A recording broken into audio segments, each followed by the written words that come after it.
I never thought a harmless hobby like paintball could lead to a full-blown encounter with the police. But that was before Karen mistakes my paintball gun for a real one. Calls 911 on me. Here's how it all went down. I never thought a simple day at the local paintball range could turn into a dramatic showdown. But then again, I hadn't met Karen yet. It was a sunny Saturday, and I was excited to try out my new paintball gun. The range was nestled in a secluded part of the woods, a perfect escape for enthusiasts like me. As I was gearing up, I noticed her, Karen. She was walking her dog along the trail that skirted the range. Clad in a neon jogging suit, she seemed out of place in the rugged outdoors. Her eyes were sharp, scanning everything with a mix of curiosity and suspicion. "Hey, watch out with that thing!" she yelled from a distance. I chuckled, assuming she was joking. "It's just a paintball gun, ma'am. Totally safe." But Karen wasn't convinced. "That looks real to me. You shouldn't be waving it around." I tried to explain, showing her the paintballs and the safety gear, but she wouldn't listen. Her face was turning a shade of red that matched her fiery temperament. "This is outrageous. I'm calling the police," she declared, fumbling with her phone. I couldn't believe it. "Seriously, it's just a toy." Ignoring me, Karen dialed 911. "Hello, police. There's a man here with a weapon. Yes, in the woods near the old miller's farm. Hurry." My heart sank. This was escalating way too fast. I tried to reason with her, but she was like a brick wall, unyielding and stubborn.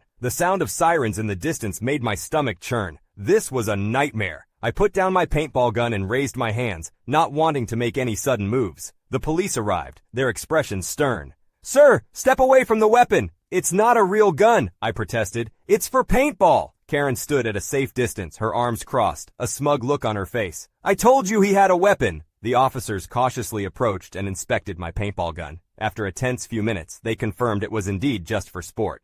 "This is a misunderstanding," one officer said, looking at Karen. "It's a paintball gun, not a firearm." Karen's face fell. But it looked real." The officers advised her to be more careful before making such calls in the future. As they left, Karen gave me one last glare. "This isn't over," she hissed. "You're endangering the community." I was left standing there, my excitement for the day completely ruined. The encounter with Karen had left a sour taste in my mouth. I packed up my gear, deciding to call it a day. As I walked back to my car, I couldn't help but feel a mix of anger and disbelief. How could someone be so stubborn and quick to judge? Karen had not only wasted the police's time, but had also ruined what was supposed to be a fun day for me. The incident with Karen became a story I'd tell with a mix of humor and frustration. It was a reminder of how quickly things could spiral out of control when people jumped to conclusions without understanding the situation. But the most provoking part? Karen's unapologetic attitude. She never admitted her mistake or apologized. Instead, she continued to walk her dog along the same trail, always giving me a disdainful look whenever our paths crossed. It was a bizarre encounter, one that left me wary of how quickly misunderstandings could escalate. And as for Karen, she remained a stubborn fixture in the neighborhood, a constant reminder of the day my paintball gun was mistaken for a real weapon. Wow, what a wild ride that was. Can't believe Karen actually called the police over a paintball gun. Goes to show how quickly things can escalate when there's a misunderstanding. Stay safe out there, everyone, and remember, communication is key. I never thought I'd find myself asking this question, but am I a jerk for canceling my wedding? After 12 blissful years with my partner, our relationship has been tainted by the poisonous influence of his mother. This is more than just wedding jitters or cold feet. It's a matter of trust, safety, and the well-being of my unborn child. Here's how it all went down. I am 29 years old and have been with my partner for 12 years. Throughout our relationship, his mother has made it clear that she dislikes me. I've never understood why, but I suspect it's due to jealousy, as my partner was very close to his mother before we started dating. When I was 3 months pregnant, my partner proposed. I was thrilled and immediately began planning the wedding. I hired a wedding planner, but that's when things started to go wrong. My future mother-in-law accused me of being lazy and trapping her son with pregnancy because I wasn't planning the wedding myself. Despite both my partner and I contributing to the wedding from our shared savings, she insisted that the bride's father should cover the cost. Since I don't have a father, she felt I should bear the expenses. My partner defended our financial decisions and even threatened to disinvite her from the wedding if she continued with her comments. The situation escalated when I had an allergic reaction during a banquet tasting, even though I had reported my allergies to the coordinator. I ended up in the emergency room. The baby was at risk, but thankfully nothing happened. When my partner confronted the coordinator, we discovered that my allergy list hadn't been received, even though my partner's had. As we used my partner's mother's computer to send emails, we suspect she may have tampered with them. After this incident, my partner cut off contact with his mother. However, he has since let her back into our lives, which has led me to question my situation. I can't trust her around me or my baby, and I don't trust my partner to keep her away. I love my partner deeply, but my priority is the safety of my child and myself. I gradually canceled the wedding plans and returned deposits to our savings account. My partner only realized this when he went to check on our wedding cake order. At that point, I explained that I didn't feel safe marrying him and being around his family. I assured him he could still be part of our baby's life. He promised to distance himself from his family for our sake, but based on past experiences, I couldn't trust his word. I returned the engagement ring and divided our savings. It's been a week since this decision, and it's been a devastating time for both of us. Our friends have varying opinions on the situation, but my primary concern is the well-being of my child and myself. To make matters worse, his mother has been spreading rumors that my partner left me because the baby isn't his. As a result, I've been receiving derogatory comments. It's been nearly 2 months since my mother-in-law attempted to poison me while I was pregnant with her grandson. Since then, a few things have transpired. My mother-in-law continued to spread rumors that I cheated on her son and that my baby wasn't her grandson. Finally, I asked my ex to publicly refute his mother's allegations, but he didn't. Instead, he proposed a DNA test to silence his mother. I refused, stating that if he couldn't defend me and his child, he should forfeit any claim to fatherhood. His lack of response led me to consult a lawyer about custody and parental rights. Following this, I experienced a brief respite from the accusations. I even received apologies, and for a moment, I thought my ex had stood up for me. However, this peace was short-lived. Last week, my mother-in-law forcefully entered my apartment, where she used to live with her son, using a key I was unaware she possessed. She stole my baby's ultrasound images and my medical records. Luckily, I caught her as she was leaving. When I confronted her and demanded my property back, she accused me of taking away her grandson. I reminded her that she had attempted to harm him and disowned him, which escalated the situation to physical violence. My neighbors intervened, defending me and contacting the police. The police arrested her for assault and burglary, and during the arrest, they discovered she had also stolen my passport and money. Following this incident, my ex visited me, upset about his mother's arrest. He attempted to assault me, but his sister and brother-in-law were present and defended me, calling the police. I want to mention that my sister-in-law has always been supportive of me, defending me and confronting those who insulted me based on my mother-in-law's false allegations. After all these incidents, I no longer felt safe in my apartment. I decided to return to my native country before my baby is born. In the meantime, I am staying with my sister-in-law and her partner until I receive medical clearance to travel. As for the legal proceedings, I am contemplating dropping the charges due to the time constraints and my pregnancy, which is already in its 6th month, limiting my chances of leaving before my baby is born.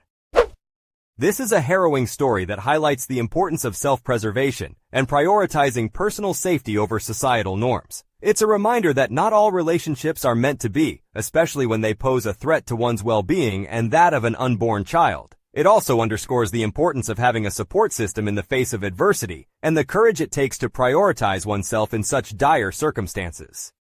Many have asked, am I a jerk for refusing to apologize for snapping back at my friend's sister? It's been a whirlwind of emotions, from years of torment to a shocking confrontation that disrupted our long-awaited reunion. Here's how it all went down. My 33-year-old female friend, Beth, 34-year-old female, has an older sister, Jill, 38-year-old female, who has disliked me since we first met. She consistently called me a peculiar individual and said I deserved the harassment I got at school because I was such a nerd. Because of Jill, I stopped visiting Beth's house and didn't see her again until Beth's 18th birthday. At that party, she told people that I was bothering her boyfriend. I'd merely said hello to him because I was too odd and unattractive to attract my own guy. Thankfully, she moved away not long after, and I was relieved to be free of her. Now, Beth and I arranged a dinner reservation with the other 3 in our group. Liz, 33-year-old female, Kelly, 34-year-old female, and Megan, 34-year-old female. This was our first real opportunity to see each other in over 2 years, due to various reasons, and we were all looking forward to catching up. Beth offered to drive Kelly and me to the restaurant, since neither of us can drive, and I have chronic fatigue syndrome and several types of chronic pain, so traveling isn't easy for me. We took a bus to Beth's flat together, but it was Jill who answered the door, which surprised us both. Beth hadn't told us Jill was visiting, and we would have appreciated a heads up since neither of us have a good history with Jill. Still, we were polite. Kelly said hello and complimented Jill's dress, and I said, "Hi Jill, nice to see you, how have you been?" Jill completely ignored Kelly and turned to me and said, "Better than you, clearly, still a pale oddball, aren't you?" I couldn't help it and responded to her that, at least I'm not a bitter woman still clinging to grudges I started with a 12-year-old. maybe it's time you grew up a bit. Jill immediately ran off screaming for Beth and said she's not taking us anywhere until that jerk apologizes, which confused me and Kelly because why would she be taking us anywhere? That was when Beth came out and revealed her car was broken, so Jill was meant to be driving us and I shouldn't have been cruel to her sister, and that's just Jill's humor. Kelly called falsehood and said Jill is a bully, and she only surprised I hadn't snapped years ago and told me I'd better not apologize. I said I had no intention to. Beth said, well, you can make your own way to the restaurant then, and kicked us out. Kelly and I called Liz and Megan to update them and say we'd be running late since we now had to pay for a cab. They are split. Liz thought I should just apologize because Beth is siding with Jill and it would cut the tension. But Megan thought this was long overdue and Jill had it coming, and Beth needs to accept her sister's actions have consequences. In the end, I refused to apologize and we got a taxi, only to find out Beth was refusing to join us over what I said to Jill. This was a week ago, and Beth is now refusing to speak to any of us other than Liz, who told her she said I was at fault until I apologized to her sister. Am I the jerk? Many of you pointed out that Beth's reaction was enabling Jill, and Liz's reaction was expecting me to just accept things for the sake of keeping the peace. I've come to realize that this has been a pattern in our group for years, playing peacekeeper to Beth and Liz for the good of the group. Not only for me, but for Megan and Kelly as well. Here's the update. I still haven't heard from Beth, but Liz has been bombarding me with texts and voicemails saying I was out of order and owe all three of them apologies for how I acted and for continuing to cause problems. She even suggested that I should take everyone, including Jill, to a restaurant and pay for everything as a way to start making amends. I have no desire to spend what would be a month's rent on their drinks bill alone. Not to mention, I don't feel I've done anything wrong. Frankly, her suggestion only convinced me more to cut her off. I met up with Megan and Kelly last night and told them that I am not apologizing to Jill. Frankly, she's stuck in her high school mean girl era, and I would be glad never to see her again. I also said I am tired of bottling up my feelings to avoid tension because Liz and Beth never apologize, and I am cutting contact with Beth and Liz. I was expecting protests about breaking up the group. I did not expect Megan to admit she's only stuck with Liz for so long because, like me with Beth, Liz was one of her only friends during her bullied years, and she didn't want to ruin our dynamic by acting out of turn. Or for Kelly to say that for years she's been upset with Liz and Beth treating the three of us like we're inferior, and she was worried if she spoke up about it, she'd lose me and Megan as well. We all had a very overdue chat about how we all really feel about this group, and agreed that Beth and Liz are not true friends to any of us. Kelly and Megan showed me their messages from Beth and Liz, basically painting me as some kind of villain bent on ruining their lives. I had to laugh at the one from Liz reminding them both of how I supposedly ruined her wedding by not attending due to my necessary emergency surgery. This was 5 years ago, and I'm only now hearing that I ruined things, because some guests asked after my health at the reception and drew attention away from her big day. Clearly, I am a terrible person for this. Anyway, we are completely cutting contact. We've saved our messages just in case, because I don't see Jill, Beth, or Liz quietly disappearing from our lives once they realize we're not going to play their game. But in the meantime, we're planning a zoo trip next week, so we'll enjoy a day out free of drama. This story is a powerful reminder that it's important to stand up for oneself and not let others' negative behavior slide for the sake of maintaining peace. It's clear that the protagonist endured hurtful comments for years, and this confrontation had been a long time coming. It's unfortunate that the fallout led to a split in the group, but it seems it led to a healthier dynamic for the protagonist, Megan and Kelly. It underlines the importance of having friends who respect and support each other, rather than tolerating toxicity under the guise of friendship. I'm a 32-year-old man, happily married for 4 years, and a proud father to a beautiful 16-month-old girl. But recently, my wife dropped a bombshell. She wanted to leave us for a month to go on vacation in Europe, a proposition I couldn't agree with. Here's how it all went down. My wife, 30 years old female, and I, 32 years old male, have been together for 4 years and currently have a 16-month-old daughter. We both split work 50-50. And despite this, I acknowledge how it is more physically challenging for her with the postpartum phase and constant, regressive now breastfeeding. Our daughter feeds in clusters and does not like the bottle very much, so that's that. I'm also very supportive of therapy, so regardless of any evaluations, I encouraged her to attend a few sessions, and she and her therapist both agree that she does not have postpartum depression. I'm letting everyone know this because I really want to be able to find a way to talk sense into her without putting all of it on depression. Anyway, my wife and I have had a huge disagreement over something. She says that she is tired from feeling like a mom and wants to take a vacation for 4 weeks with her friend who is based in Europe. Her reasoning for going for 4 weeks is that she gets to earn it after childbirth and 1.5 years of being a mom. She also says she has her own savings and how she always dreamt of exploring Europe, so this is her chance and she wants her identity back. I disagreed with her and told her that priorities are bound to change, and she cannot expect to have a single life back. I would happily step up and take on her share of childcare if she wanted to do a weekend trip or a spa day and would fully support that. Apparently that's not enough for her. I told her if she wants to really do something about her savings, it would be great if we could do something maybe as a couple or a family together,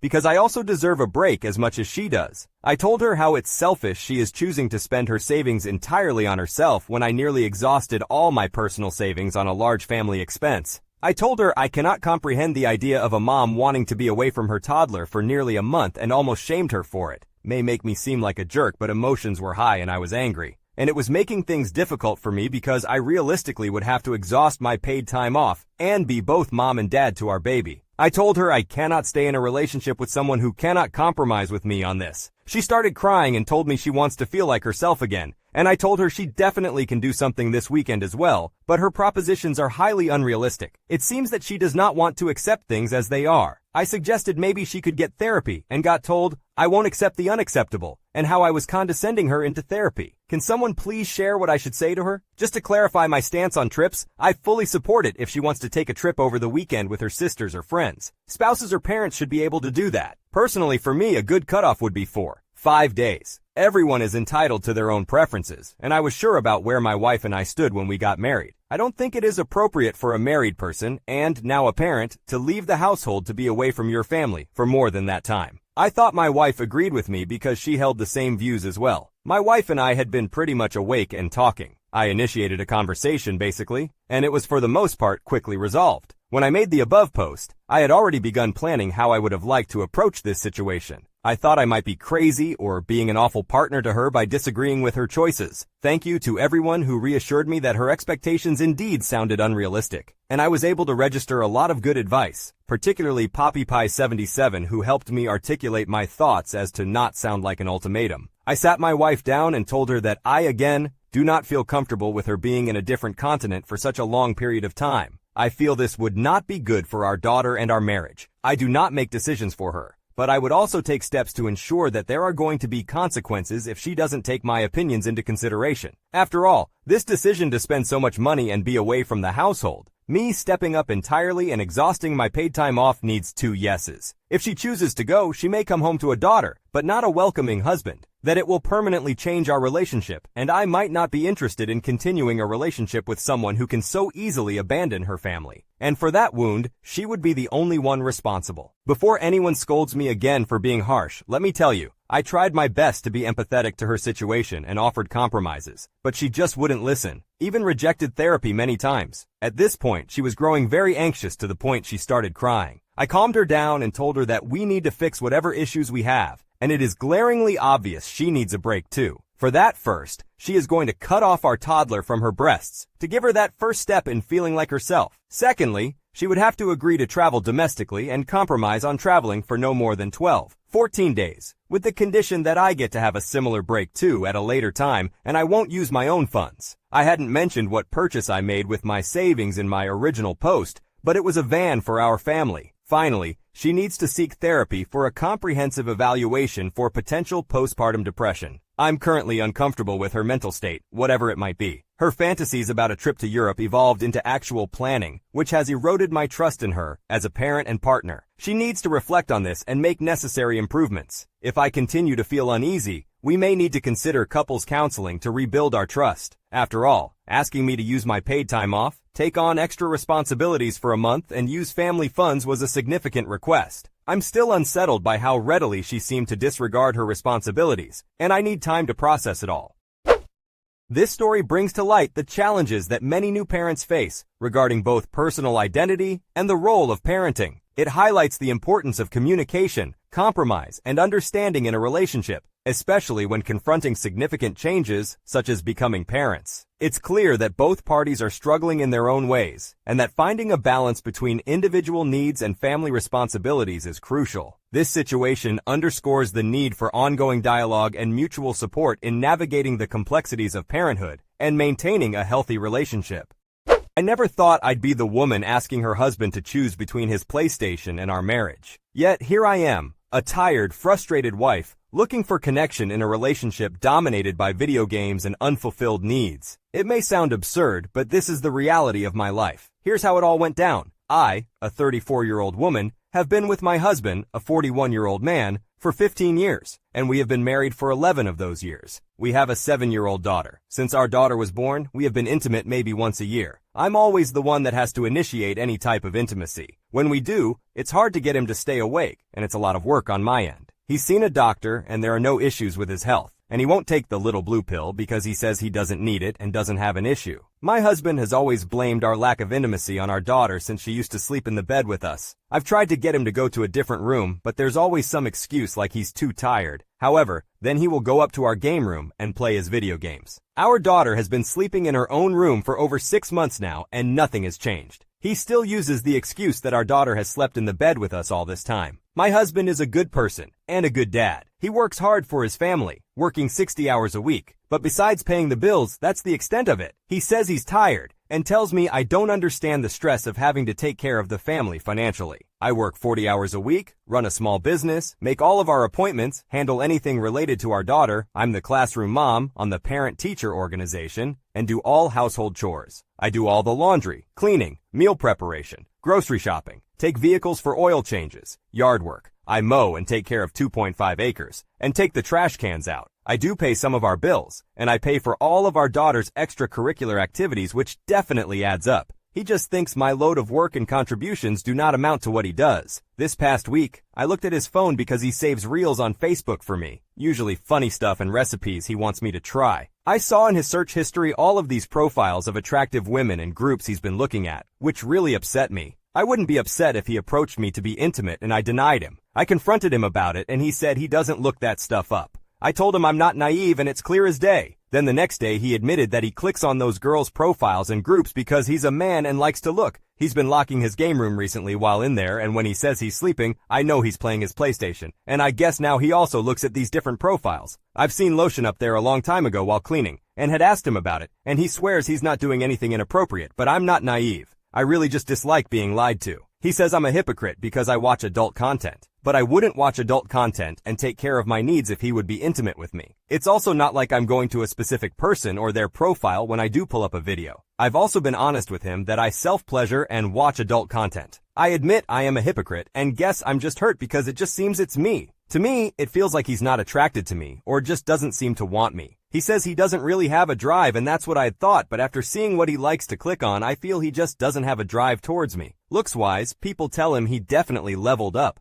Overall, I take care of myself and put effort into my looks. I'm definitely not the most beautiful or attractive, but I'm not bad looking. He's overweight, short, and balding. Why do I feel like now I don't look good enough for him or excite him enough to be with? I told him I want him to get rid of all of the gaming stuff and to not be locked upstairs and to spend more time with me and our family, or it's time for us to divorce. He said he's not giving up his gaming stuff and doesn't see how that's the problem. He told me that I'm going to ruin our family because all I want is intimacy. I'm just tired of begging. I feel I shouldn't be begging for intimacy, affection, and him being present with his family. I do so much for everyone, and tired of not getting anything in return. I'm tired of putting my wants and needs last. I'm tired of begging him to hang out with us and do family stuff. The only thing that excites him is to go upstairs in the game room and play his video games. And I guess now I know he likes to do other stuff as well. We've done the counseling stuff here and there, and it gets better for a bit, but then goes back to our normal. So, am I the jerk and a hypocrite? Am I in the wrong and taking things too far? We both allowed her to sleep in the bed with us. I had tried to move her out to her own room sooner, but my husband kept saying she wasn't ready. She'd cry, and it was a lot of work and bribery to get her in her own room. There are definitely two sides to every story, and you're only hearing mine. We both have different love languages. Mine is affection and physical touch, and his is acts of service. He likes a clean and tidy house, and I do my best to keep up with everything at home. I've tried talking to him about what makes me happy and what I want, but he's not listening to me. I feel like a spoiled child at times because yes, he provides financially well for us,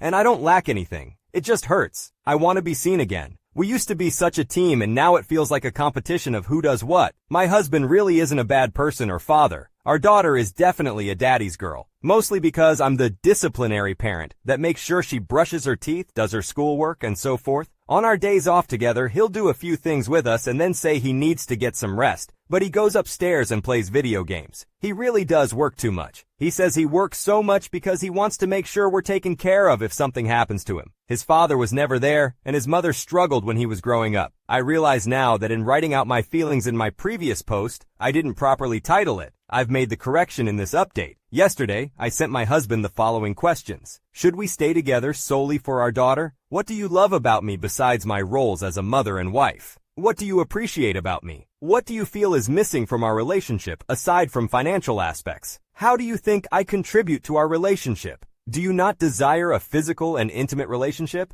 Is this not a concern for you? I need intimacy. It's important to me, and it's more than just sex. Do you find me attractive? Do you desire me? Please be honest. Why do you hide the fact that you masturbate? Why can't you understand why I'm upset and validate my feelings? You seem to think my concerns are trivial. It feels like my words have no impact on you. Can't you see my pain? Do you think this is easy for me? Have my threats become so meaningless that you no longer take me seriously? What's our next step? Can we resolve this? Sometimes I think you're not honest about the problems we have. I hate it when you avoid responsibility and place blame elsewhere. We're adults. We should own up to our actions. I don't like the person I've become. Always nagging, yelling, and begging for help, attention, and affection. If we decide to move forward, I'll get a better paying job to contribute more financially. In return, I'd like you to be more involved with our family. You should share responsibilities like finding a babysitter, picking our daughter up from school, caring for her when she's sick, attending her school events, preparing her meals, taking her to extracurricular activities, and helping with daily tasks. You never responded to my message. Instead, I saw you spent over 3 hours on your PlayStation.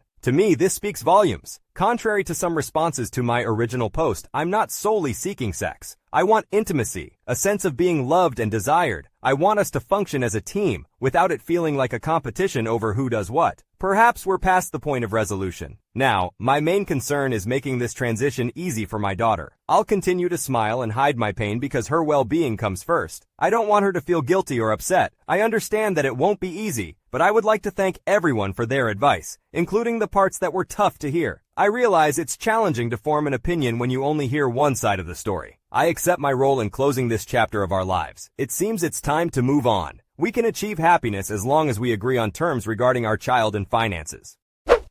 This is a deeply emotional story of a woman struggling to salvage her relationship and struggling with feelings of neglect. It's a powerful reminder of the importance of open communication, shared responsibilities, and mutual respect in a relationship. It also highlights how differing priorities and interests can create a divide, and how vital it is for both parties to work towards understanding and meeting each other's needs.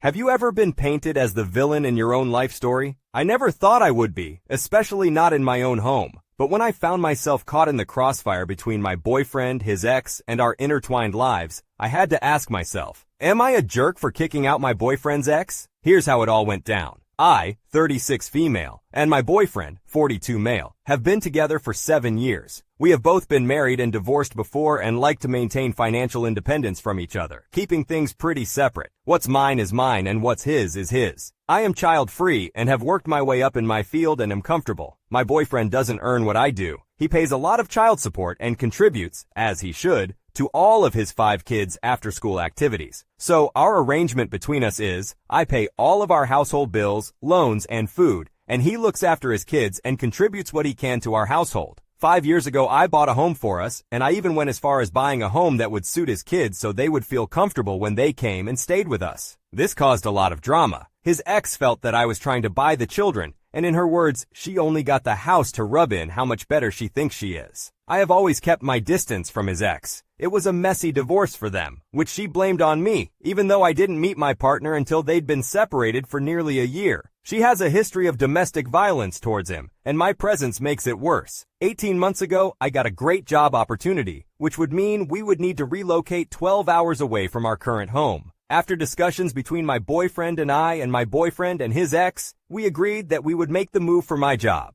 and would rent my house to his ex for an incredibly discounted rate, with the agreement that this would be for 2 years. Recently, my work circumstances have changed, and we have relocated back to our hometown again. My boyfriend and I have found a small rental in the meantime, but since coming home, his ex has become more aggressive, particularly with me. She has told my partner the children have always hated me, and were only nice because of him, but don't ever want to see me again. She has accused me of trying to buy the kids' love, making her look like a bad mother and for basically being the root of all evil, which is whatever to me. I do love the kids in my own way, but would hate to make them choose or feel uncomfortable by being around me. So we are making sure that my boyfriend spends as much time as possible with kids and attends any sports or school events without me. And when I go away from work, they come to our house. I've suggested therapy or counseling, but the ex won't hear it, making it sound like I'm calling her a bad mother for suggesting it. The 2 years is ending and I want my house back. Basically, the ex is saying if I'm rich enough to pay for a rental and pay a mortgage now, I should let her and the kids stay in the house, and since the kids now hate me, it would be a waste of space for just my boyfriend and I. And this situation is also leading to kids telling my partner that they hate me even more for kicking them and their mother out of their home.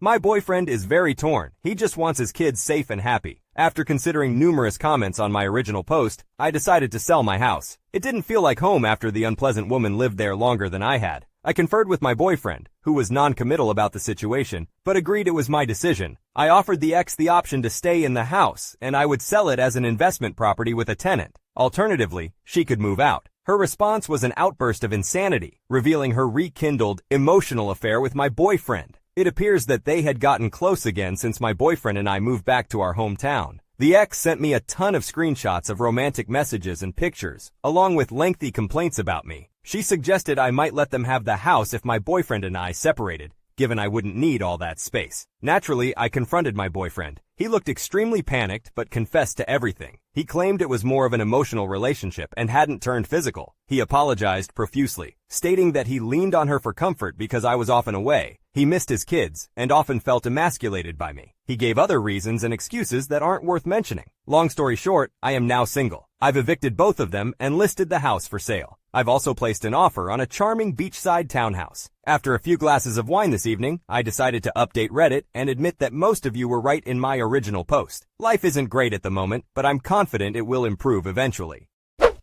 Looking back, this story reflects the complex and often messy nature of relationships, particularly when past partners and children are involved. It's a reminder that clear boundaries, open communication, and understanding are essential in all relationships. Despite the unpleasant circumstances, the protagonist showed resilience and made decisions that prioritized her own well-being, a valuable lesson for anyone facing difficult situations. If you enjoyed today's stories, check out the other videos on your screen now. Submit your own stories at you'rethejerk.com. Subscribe now, or you're definitely the jerk.